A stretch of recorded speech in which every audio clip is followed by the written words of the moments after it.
Praise the lord. నేటి వాగ్దానము, ఆయన సన్నిధిని మీ హృదయములు కుమ్మరించుడి. దేవుడు మనకు ఆశ్రయము.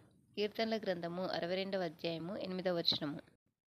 మన జీవితంలో మనకు ఎదురయ్యే సమస్యల విషయంలో అనేకసార్లు దేవుని వైపు కాకుండా మనుషుల సహాయం నిమిత్తము ప్రయత్నిస్తుంటాం. అయితే పరిశుద్ధ గ్రంథం సెలవిస్తుంది, ప్రతి ఒక్క విషయంలో దేవుని మీద ఆధారపడి ఆయనను ఆశ్రయించాలని. నీవు లేచి రేయి మొదటి జామున మొరపెట్టుము, నీళ్లు కుమ్మరించినట్లు ప్రభు సన్నిధిని నీ హృదయమును కుమ్మరించు. అన్నా ఈ విధంగా అంటుంది, నేను మనోదుఖం గలదాన్నై ఉన్నాను, నా ఆత్మను యెహోవా సన్నిధిని కుమ్మరించుకొంచున్నాను. కనుక దేవుడు తన ప్రార్థన ఆలకించి తను అడిగింది పొందుకుంది.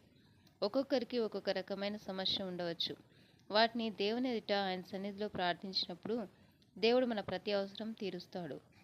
యెహోవా తప్ప దేవుడేడి? మన దేవుడు తప్ప ఆశ్రయ దుర్గమేది? యెహోవా నా ఆశ్రయము, నా కేడెము.